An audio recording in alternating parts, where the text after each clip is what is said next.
Hello friends, welcome to our YouTube channel Arijit study IQ GK.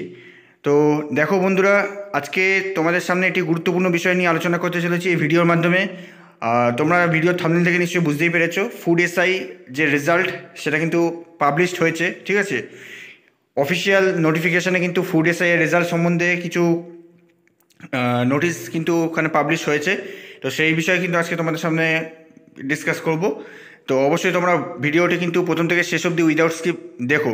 ঠিক আছে, দেখো food SI এর রেজাল্ট, তোমরা যেটা ভাবছো যে ফুড এসআই 2024-এর যে রেজাল্ট সেটা কিন্তু বেরিয়েছে, ঠিক আছে, তা কিন্তু নয়। এইটা হচ্ছে ফুড এসআই এর যে বিগত বছরে অর্থাৎ 2018 সালে যে এক্সামটা হয়েছিল, ঠিক আছে, 2018 সালে যে এক্সামটা হয়েছিল সেই অ্যাডভার্টাইজমেন্ট নাম্বার তোমরা ফুড এসআই অফিসিয়াল ওয়েবসাইট যদি খোলো তাহলে তোমরা দেখতে পাবে যে অ্যাডভার্টাইজমেন্ট নাম্বার 26/2018, ঠিক আছে, অ্যাডভার্টাইজমেন্ট নাম্বার 26/2018 যে বিজ্ঞপ্তিটা ছিল, সেই বিজ্ঞপ্তিতে কিন্তু নন জয়নিং ভ্যাকেন্সি যেটা আছে, নন জয়নিং মানে একজন দুজনে কিন্তু নন জয়নিং নয়। ঠিক আছে, এটা কিন্তু মানে অবাক করা কাণ্ড, মানে তোমরা দেখে নিশ্চয়ই অবশ্যই বুঝতে পারছো যে এটা কিন্তু মানে অবাক করা কাণ্ড পিএসসির তরফ থেকে। যে পিএসসিতে ফুড এসআই এর 2018 সালে যে বিজ্ঞপ্তিটা বেরিয়েছিল তাতে কিন্তু 110 জনের এমন ক্যান্ডিডেট ছিল, 110 জন, যে তারা কিন্তু জয়নিং পায়নি, সেই মুহূর্তে কোনো রকম জয়নিং পায়নি। তারা কবে জয়নিং পেলো না, এই 6 বছর পর তারা জয়নিং পেলো। ঠিক আছে, মানে তাদের যারা চাকরি পাওয়ার কথা ছিল 110 জন চাকরি পেয়েছে এই 6 বছর পর। সেই বিজ্ঞপ্তিটা রেজাল্টটা যবে বেরিয়েছে 29 এপ্রিল 2024। 2018 সালের এক্সামের রেজাল্ট 29 এপ্রিল 2024 প্রকাশিত হয়েছে। ঠিক আছে, অফিসিয়াল ওয়েবসাইটে দেওয়া আছে।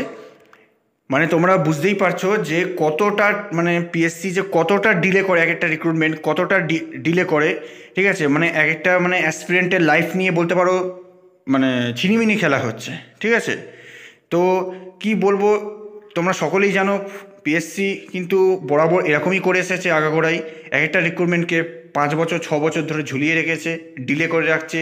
ঠিক আছে, এবং কোর্ট কেস মামলা এসব তো চলতেই থাকে।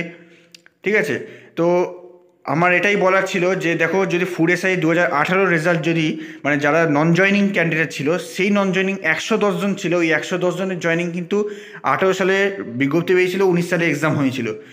ঠিক আছে, 2-1 বছরের মধ্যেও কিন্তু সেটার নন জয়নিংগুলোকে জয়নিং করে দিতে পারতো, কিন্তু সেটা কিন্তু পিএসসি করেনি।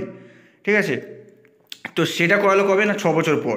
তাহলে তোমরা ভাবো যে ফুড এসআই এর 2024 সালে যে এক্সামটা হয়েছে, মানে এবছর 16ই মার্চ ও 17ই মার্চ যে এক্সামটা হলো আমরা সকলে যেটা দিলাম, তো সেই এক্সামটাতে তো অলরেডি তো দেখো আগের বারেও যে এক্সামটা হয়েছিল সেখানেও কিন্তু উত্তরপত্র ফাঁস হয়েছিল, কোশ্চেন পেপার লিক হয়েছিল। ঠিক আছে, তোমরা যারা যারা দিয়েছিলে আগের বারে সকলেই জানো যে কোশ্চেন পেপার লিক হয়েছিল। আর এই বছরও কিন্তু সেই একই সেম কেস ঘটলো, কোশ্চেন পেপার লিক হলো, সোশ্যাল মিডিয়া সব জায়গায় ঘুরে বেড়াচ্ছে। ঠিক আছে, হোয়াটসঅ্যাপে যারা যারা দেখেছো, হোয়াটসঅ্যাপে মানে যারা যারা কোশ্চেন পেপার পাচার করেছে তারা খুব ভালো করেই জানে, আর যারা কোশ্চেন পেপার হাতে পেয়েছে সবাই জানে। ঠিক আছে, তো কোশ্চেন পেপার তখনও লিক হয়েছিল, এখনও লিক হয়েছে। আর তখনের রেজাল্টটা 6 বছর পরে বেরোলো নন জয়নিংগুলো। তো এখনের যেটা আছে মানে রেজাল্ট, সেটা কিন্তু এই মুহূর্তে কোনোরকমভাবে বেরোনো সম্ভব নয়, কারণ ফুড এসআই এর কিন্তু স্টে অর্ডার লেগে গেছে 2024 সালে। ঠিক আছে, যে এক্সামটা হয়েছে ওয়েস্ট বেঙ্গল সিআইডির আন্ডারে কিন্তু এখন তদন্ত করা চলছে যে কারা প্রশ্নপত্র ফাঁস করেছে, কারা এই দুর্নীতির পিছনে জড়িত ছিল। ঠিক আছে, কারা মানে এই অসৎ উপায় অবলম্বন করে পরীক্ষা দিয়েছে, কারা ভুয়ো পরীক্ষার্থী ছিল, সেটা সিআইডির মাধ্যমে তদন্ত করা হচ্ছে। ঠিক আছে, অনেকজন 60 জন মতন এফআইআর জারি করেছে। ঠিক আছে, তো হাইকোর্ট থেকে কিন্তু এখন স্টে অর্ডার লেগে গেছে, কোনো রকম রেজাল্ট এই মুহূর্তে বেরোবে না। তো বুঝতেই পারছো রেজাল্ট বেরোতে বেরোতে কিন্তু কবে হবে সেটা কিন্তু কোনো ঠিক নেই, আমাদের কারোর জানা নেই। তো যে কোনো বছর হয়তো রেজাল্টটা বেরোতে পারে, যে কোনো দিন নয়, যে কোনো বছর হয়তো রেজাল্টটা বেরোতে পারে। যবে স্টে অর্ডারটা কাটবে, সব কিছু নর্মাল হবে, তবে কিন্তু ফুড এসআই রেজাল্টটা কিন্তু 24 সালেরটা বেরোতে পারে। এইটা যেটা বেরিয়েছে এটা হচ্ছে 18 সালের 110 জনের নন জয়নিংগুলো যে ক্যান্ডিডেট ছিল, তারা যারা চাকরি পায়নি, যারা আটকে ছিল, সেই 110 জন এখন পেয়ে গেল। তো আগামী দিনগুলোর পরীক্ষার জন্য প্রিপারেশন নাও, পিএসসি মিসলেনিয়াস ক্লার্কশিপ এগুলোর জন্য প্রিপারেশন নাও, এবং পিএসসি যদি একটু সচেতন হয় আর যদি কোনোরকমভাবে প্রশ্নপত্র লিক না হয়, ঠিক আছে, তাহলে কিন্তু অবশ্যই তোমরা চাকরি পাবে। ঠিক আছে, ফেয়ারভাবে যদি সব কিছু হয়, একটু মানে পিএসসি যদি একটু নড়ে চড়ে বসে, এতগুলো আন্দোলন হলো, এরপর যদি পিএসসি একটু সাবধান হয়, তাহলে নিশ্চয়ই ফেয়ারভাবে হওয়া উচিত আগামী দিনে পরীক্ষাগুলো। তার জন্য তোমরা জোর কদমে প্রিপারেশন চালাতে থাকো।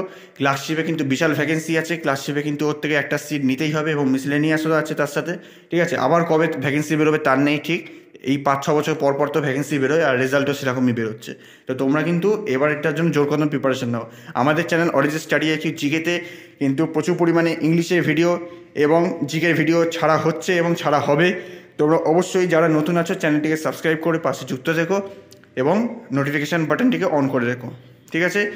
তো আরেকটা আমাদের চ্যানেল আছে maths magnet with Arijit sir, সেখানেও অনেক রকম অঙ্কের ভিডিও ছাড়া হবে, তোমরা অনেক কিন্তু হেল্প পাবে সেখান থেকে, ঠিক আছে। তো এই ছিল আজকের ভিডিও। তোমাদের যদি ভিডিওটি পছন্দ হয় তো অবশ্যই একটি লাইক করো এবং শেয়ার করে দিও যারা ফুড এসআইয়ের রেজাল্ট নিয়ে চিন্তিত আছে। তো যাই হোক, আজকের ভিডিও এত অবধি। তোমরা ভালো থেকো, সুস্থ থেকো। জয় হিন্দ।